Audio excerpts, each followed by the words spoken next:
छात्रों को मेरा नमस्कार। तुलजा भवानी माध्यमिक विद्यालय संत ज्ञानेश्वर नगर लातूर स्कूल में चल रही वीडियो क्लासेस में आप सभी का स्वागत। तो छात्रों, हम व्याकरण विभाग देख रहे थे। व्याकरण विभाग में अव्यय, कारक, क्रिया के काल प्रकार के ये जो पाठ है इसके बारे में हमने जानकारी ली थी। आज हम अगला नया पाठ लेंगे, विराम चिन्ह। विराम चिन्ह तो छात्रों लिखते समय स्थान विशेष पर बल देने, रुकने आदि के लिए कुछ निश्चित चिन्हों का प्रयोग किया जाता है। इस प्रकार के संकेत चिन्हों को हम विराम चिन्ह कहते हैं।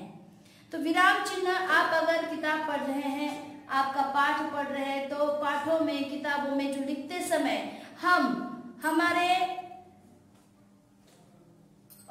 एक आध उद्देश्य पूर्ण करने के लिए, जैसे कि हम कोई परिच्छेद पढ़ रहे हैं तो पढ़ते समय जैसे कि हम एक बार पढ़ना शुरू करते हैं तो सरल पढ़ते नहीं है, कहीं पर थोड़ा सा रुकना होता है, कहीं पर पूर्ण रुकना होता है, कभी थोड़ा सा रुकना होता है। तो इस प्रकार के प्रश्न चिन्ह है तो उसका चिन्ह अलग है। तो इस प्रकार के कुछ चिन्हों को हम देखते हैं, चिन्हों को हम पढ़ते हैं, लेकिन प्रत्येक रूप में जैसे कि चिन्हों के बारे में हमें जानकारी नहीं होती। योजक चिन्ह किसे कहा जाता है, प्रश्न चिन्ह हम जानते हैं, पूर्ण विराम जानते हैं। इसी प्रकार इकहरा अवतरण चिन्ह है, दोहरा अवतरण चिन्ह है, विस्मयाकारक चिन्ह है। तो ऐसे अनेक चिन्हों को हम देखते हैं। कभी कभी हम लिखते समय इन चिन्हों का प्रयोग भी करते हैं। तो लिखते समय स्थान विशेष पर बल देने, रुकने आदि के लिए कुछ निश्चित चिन्ह ऐसे होते हैं जिन निश्चित चिन्हों का प्रयोग हम लिखते समय करते हैं। पढ़ते समय उसका हम प्रयोग करते हैं। जैसे कि थोड़ा सा रुकना है तो वहीं पर हम एक वाक्य पूर्ण हो जाने के बाद पूर्ण विराम दिया जाता है, तो वहीं पर हम थोड़ा सा रुकते हैं और फिर आगे पढ़ना शुरू करते हैं।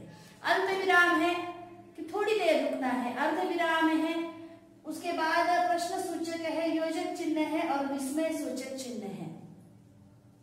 तो पहला चिन्ह हम देखेंगे पूर्ण विराम, जहां वाक्य पूर्ण होता है। पूर्ण विराम का प्रयोग हम कहाँ करते हैं कि जहां पर हमारा वाक्य पूर्ण होता है वहीं पर हम पूर्ण विराम का प्रयोग करते हैं। जहां हमारा वाक्य पूर्ण हुआ है वहीं पर हम पूर्ण विराम का प्रयोग करते हैं। जैसे आखिर वह शुभ दिन आ पहुंचा, आखिर वह शुभ दिन आ पहुंचा, आ पहुंचा पूर्ण विराम। जहां पर वाक्य पूर्ण हुआ है वहीं पर हम पूर्ण विराम देते हैं। और हिंदी भाषा में पूर्ण विराम इस प्रकार का होता है, एक खड़ी फाई, यहाँ पर खड़ी रेखा होती है, इसे हम पूर्ण विराम का चिन्ह कहते हैं। आखिर वह शुभ दिन आ पहुंचा, यहाँ पर वाक्य पूर्ण हुआ तो हमने अंत में पूर्ण विराम दिया है, पूर्ण विराम का प्रयोग यहाँ पर किया है। दूसरा है अल्प विराम। तो अल्प विराम पढ़ते अथवा लिखते समय जिस स्थान पर बहुत थोड़ी देर रुकना होता है, पूर्ण विराम से थोड़ा कम, आ रहा समझ में, बहुत थोड़ी देर रुकना पड़ता है पढ़ते समय या लिखते समय, वहां अल्प विराम का प्रयोग किया जाता है। अल्प विराम इस प्रकार का होता है। यह चिन्ह अल्प विराम का है। जैसे वाक्य पढ़ते समय या लिखते समय हमें थोड़ी देर वहां पर रुकना होता है, वहीं पर हम अल्प विराम का चिन्ह का प्रयोग करते हैं। जैसे लीजिए लाला जी, थोड़ी तो लीजिए। वाक्य हमारे पाठ का है, देखो, लीजिए दादाजी, लाला जी, लीजिए लाला जी। यहाँ पर थोड़ा हम रुकते हैं, थोड़ा तो लीजिए, थोड़ी लीजिए।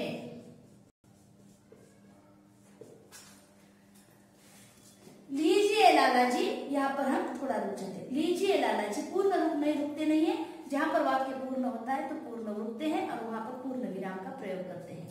तो लीजिए लाला जी, थोड़ा तो लीजिए लाला जी, थोड़ा सा हमने रुका है अल्प समय तक, जैसे कि अल्प विराम, थोड़ी देर हम रुक जाते हैं और आगे कुछ बोलते हैं या आगे कुछ लिखते हैं तो वहां पर हम अल्प विराम का प्रयोग करते हैं।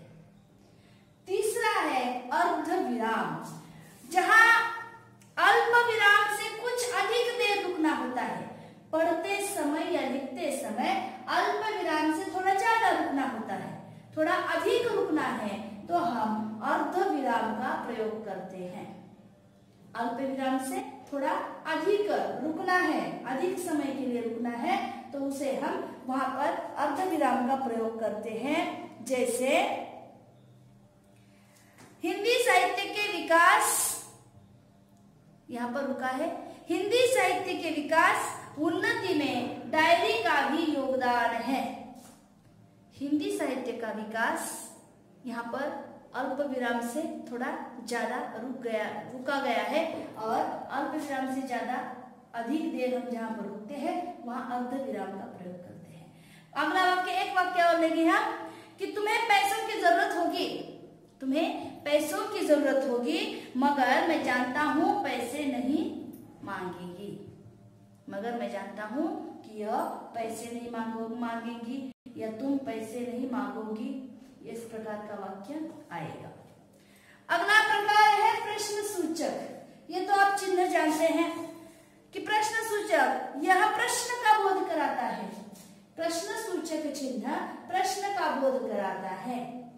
जैसे कि कोई प्रश्न पूछने के बाद, प्रश्न उत्पन्न होने के बाद यहाँ पर प्रश्न चिन्ह का प्रयोग करना पड़ता है।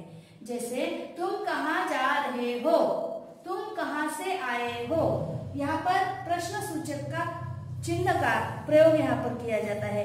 आइसक्रीम कौन बना रहा है, हमारे पाठ का वाक्य है आइसक्रीम कौन, यहाँ पर है आइसक्रीम कौन बना रहा है, प्रश्न चिन्ह। आइसक्रीम कौन बना रहा है, यहाँ पर प्रश्न चिन्ह है, प्रश्न पूछा गया है। आइसक्रीम कौन बना रहा है, प्रश्न। उसी के साथ क्या अमिता के पिताजी ने रेस्टोरेंट खोल रखी है, ये भी प्रश्न है। क्या अमिता के पिताजी ने रेस्टोरेंट खोल रखी है, कौन से पाठ का वाक्य है, इनाम इस पाठ का वाक्य है। क्या अमिता के पिताजी ने रेस्टोरेंट खोल रखी है, प्रश्न चिन्ह। तो जहां पर प्रश्न का बोध होता है वहां पर हम प्रश्न सूचक चिन्ह का प्रयोग करते हैं। अगला है योजक चिन्ह। योजक चिन्ह का प्रयोग दो शब्दों को जोड़ने के लिए किया जाता है। यह दर्शाता है कि दोनों और के शब्द परस्पर मिले हुए हैं। दो शब्दों को जोड़ने के लिए हम योजक चिन्ह का प्रयोग करते हैं। योजक चिन्ह जैसे इस प्रकार होता है। योजक चिन्ह ये होता है कि दो शब्दों को, जैसे कि एक शब्द दूसरी शब्द की ओर उसका संबंध है या दूसरी शब्दों की ओर दर्शाना, दूसरी शब्दों को जोड़ना, यह काम योजक चिन्ह करता है। जैसे हम कहते हैं 100 सवा 100, धीरे धीरे। अरे समझ में, धीरे धीरे इस शब्द का प्रयोग करते समय भी हम बीच में योजक चिन्ह देते हैं। धीरे धीरे, 100 सवा 100, 100 सवा 100, इस प्रकार के शब्द यहाँ पर आते हैं। 100 सवा 100, अरे समझ में, तो यहाँ पर योजक चिन्ह का प्रयोग हम करते हैं। अगला है विस्मय सूचक चिन्ह, विस्मय आदि बोधक चिन्ह जिसे कहते हैं। विस्मय सूचक चिन्ह, यह चिन्ह हर्ष, शोक, घृणा, विस्मय, भय आदि भावों को व्यक्त करने के लिए इस चिन्ह का प्रयोग किया जाता है। जैसे हम विस्मय आदि बोधक आग्रह देखते हैं तो विस्मय आदि बोधक आग्रह देखते समय भी विस्मय आदि बोधक चिन्ह का प्रयोग किया जाता है। जहाँ पर हर्ष हो, दुख हो, जैसे हाय मैं मर गया, हे प्रभु, वाह क्या सुंदर दृश्य है, इस प्रकार के वाह है। और ऐसे में हे प्रभु, वाह वाह, जैसा हम कहते हैं ना वाह, विस्मयादिबोधक चिन्ह का प्रयोग किया जाता है। तो ये 5-6 चिन्ह के बारे में हमने देखा है। इसके बाद भी और कुछ चिन्ह हैं, 5 यानी कुल 11 विराम चिन्हों का अध्ययन हमें करना है। कुल 11 विराम चिन्ह यहाँ पर बताए गए हैं। अगले विराम चिन्ह हम देखेंगे, जैसे 6 विराम चिन्हों के बारे में हमने जानकारी ली है।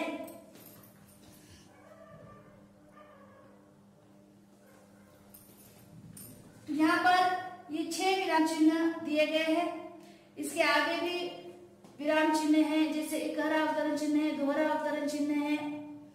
तो हम इन विराम चिन्हों के बारे में अगली कक्षा में जानकारी लेंगे। यहाँ तक हमने 6 विराम चिन्हों के बारे में जानकारी ली है और इस चिन्हों को हमें याद रखना है कि किस प्रकार विराम, पूर्ण विराम का चिन्ह कौन सा है, अल्प विराम, अर्ध विराम, प्रश्न सूचक, योजक चिन्ह और विस्मयादिबोधक या विस्मय सूचक चिन्ह जिसे हम कहते हैं। अगली कक्षा में हम अगले विराम चिन्हों के बारे में देखेंगे। यहाँ तक हम जैसे रुक जाते हैं।